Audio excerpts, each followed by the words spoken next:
Morning, love? Hello, John. What's the matter, sweetheart? You look terrible. Dave knows about us, John. He bumped into me this morning. Said one of his friends saw us at the restaurant last night. Shit, that might complicate things, Jen. But it's not the end of the world. We've talked about this possibility. I know, John, but when the time came, it hurt. After all, Dave and I have been married for 25 years, and we have 2 kids. What did you say to him? Pretty much the same thing we agreed on. I didn't deny it. You know I'm a terrible liar, John. So? Like I said, I pretty much stuck to the script you suggested. Told him the truth. What? That you're a successful career woman, a lawyer no less, who's been married to a simple mechanic for most of her adult life, a guy who never tried to better himself. That for once in your life you wanted to be with an alpha male, someone who is your equal, a man who can take responsibility, not someone who obeys your wishes at every turn. Yes, to a large extent, but don't overwhelm him too much. He has his own business now and his profession provided for the kids and me. It's just that when we rehearsed this, I felt like I deserved someone like you, but when he reminded me of the years of support, both emotional and financial, he'd given, then it all sounded a little hollow. You know what I mean? Have you told him everything? That if he didn't accept the status quo, the firm would back you in the divorce and leave him penniless? Yes. Yes, I did, John. The only problem is he didn't seem to care about any of it. He just kept saying he couldn't believe I was leaving him after all his loyalty. I have to say, John, I was hurt. I tried to tell him that I wasn't giving up on him. I just felt like I deserved a little more, but I don't think he realized it. I don't want to lose him, John. A little more, Jen? I'm insulted. You said you liked sleeping with me. You told me it took you where good old hubby hadn't taken you in years. Did you or did you not tell me you'd never had sex like that? Yes. Yes, that's what I said, John. But I told you I didn't have that experience when I married Dave, and he was always so gentle. You're so different, so bossy and demanding. It just took me over. Yes, and I will continue to destroy you, love. Your husband will just have to accept that you now have an extra dimension. With you, he's lost his status as leader. I'm the alpha male here, and he'll have to accept that. Still, I hate to think that I cost you 25 years of marriage. Tell you what, I'll do some paperwork, and then I'll go see him this afternoon. Leave me the address of his workshop. What papers, John? Anything I can think of, Jan. You know the joke we play on all the gullible fools. Orders forbidding him from coming near you, me, or your house. Papers freezing his company's bank accounts is just the beginning. Inundating him with papers he has no right to know is just a bluff. Your little hubby will soon be told in no uncertain terms who the alpha is. Trust me, honey, by the time I'm done bullying him, he'll be begging you to give him anything you want. I don't know, John. You didn't see his face this morning. 1417. Mr. Brown, may I come in? My name is, I know who you are. Good, that saves time. I think Jenny told you this morning that the arrangement we have with her will continue for the foreseeable future. I don't think she told you why you'd allow it. If I could just put my briefcase here, thank you. I don't know if you know this, but I own the company Jenny works for. That means I have over 20 attorneys at my disposal, and I can absolutely assure you that each of them was chosen because of their excellent track record of winning cases. More than half of them have experience in divorce law, and believe me, I will not hesitate to pit each and every one of them against you. These documents are just what I prepared this morning. I'll go over them briefly. This is a petition for divorce.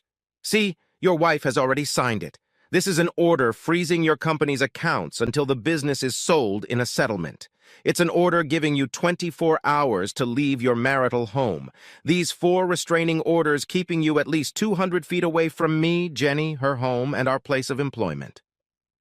Do you realize which way this is going to go, Davy? I'll have you so swamped with lawsuits, you won't be able to move. You'll give up in the end when you don't have a penny left to find the world's worst lawyer. And you know what? And all the while, I'm gonna have your wife.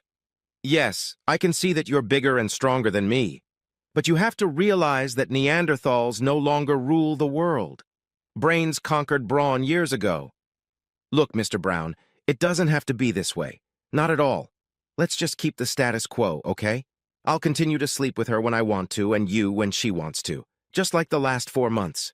Hey, why are you making waves? Someday I'll get sick of her, and then she'll be all yours again.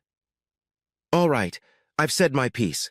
Let's face it, If you were all she needed, we wouldn't be here right now, would we? My advice is to just accept it. Think about it. Use it as an opportunity for self-improvement. But one piece of advice, buddy, leave your wife alone. I stole her from you not because I was the most charming guy who tried, but because I was an alpha male and told her how it would end, just like I'm gonna do to you. Are you done yet, Chatterbox? I see that, like much of today's society, you have no idea what the term alpha male means. You want a simple mechanic to explain it to you? Come on, Cook, tell me what it means. Well, they say, it's better to see once than hear 100 times. With these words, Dave takes a half step forward and smashes his right fist into the lawyer's face. There is a satisfying crunch of cartilage and teeth being knocked out. John falls to the floor, leaning his back against the wall of the workshop, an expression of utter amazement clearly visible on the undamaged part of his face. Before the pain can really pierce, Dave lifts John to his feet, but immediately drops him again with an uppercut to the diaphragm. This time, John lies on his side, trying to catch his breath. Just as John's search for breath takes its toll, Dave's steel-capped right boot stomps on the lawyer's outstretched arm, breaking his wrist and several bones in his hand. A boot strike to the chest, breaking 3 ribs, pacified Dave's rage for a moment. And Mr. Alpha. It would really help if you'd stop squealing. I'm trying to teach you something. By the way, thanks for making me break the promise I made to myself back in high school to never use my height and strength to hurt you. I was going to leave you out of the consequences of Jen's actions until you barged in here and rubbed my nose in it. Even calm men have their breaking points. Dave puts his foot on John's throat before he captures his attention again. Now back to your education. The term alpha male comes from the wolf pack. He is the only wolf that tells all the others what to do. He may not be the smartest wolf or even the biggest, but he is the meanest bastard around. One that will kill without the slightest hesitation. He's absolutely ruthless, and you, son, aren't even close.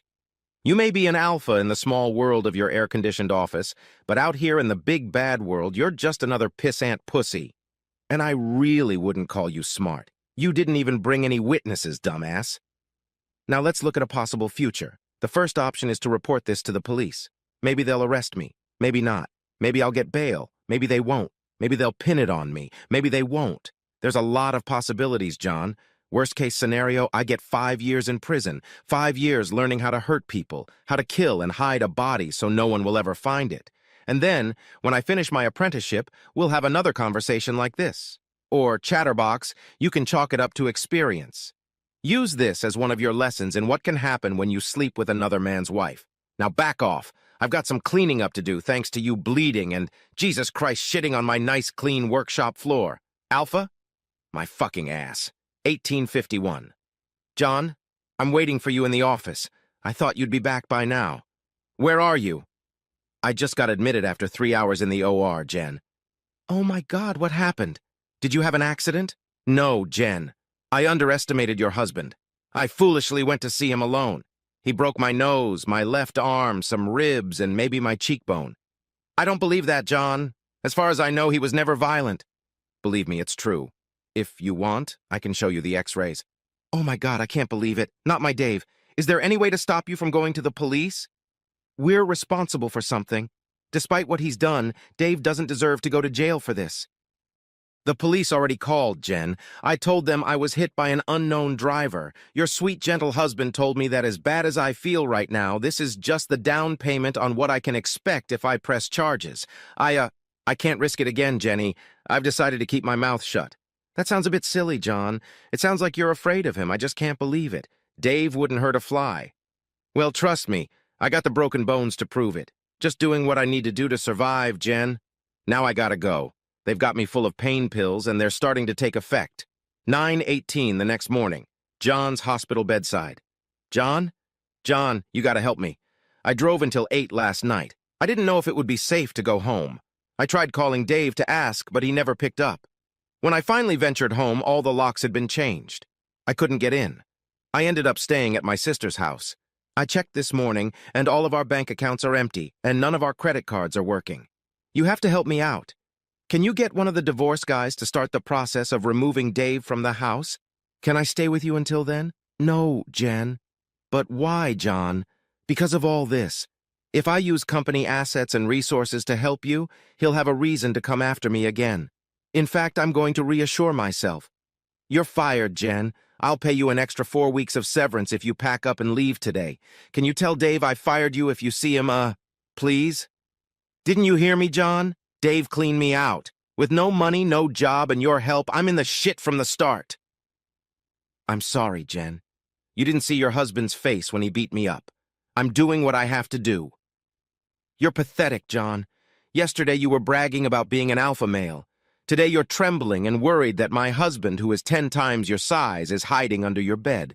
How I could think I would be a queen if I ended up with you is beyond me. And you're delusional to think I'd ever be serious about a traitor like you. Epilogue. 10 o'clock that afternoon. Jennifer Brown sat in her stalled car on the side of the road. With empty credit cards and no cash, it was only a matter of time before she ran out of fuel. Thankfully, Dave hadn't thought to cancel her cell phone service. Or was he being calculatingly cruel? She drove to the town where her 2 children now lived, seeking refuge. In all these years, they had never let more than an hour pass before responding to her messages. She'd started calling them just after 10 in the morning. She checked the messages one more time. 0. Jenny sighed, grabbed her useless purse, and got out of the car. Spreading her skirt, she stepped to the curb and stuck out her thumb. The predator approaching in the wrecked van smiled to himself as he saw the lone woman on the curb. He wouldn't call himself an alpha male. Even he was wise enough to realize that loners weren't called that. His smile grew wider as he approached her. This stretch of road had always been productive for him.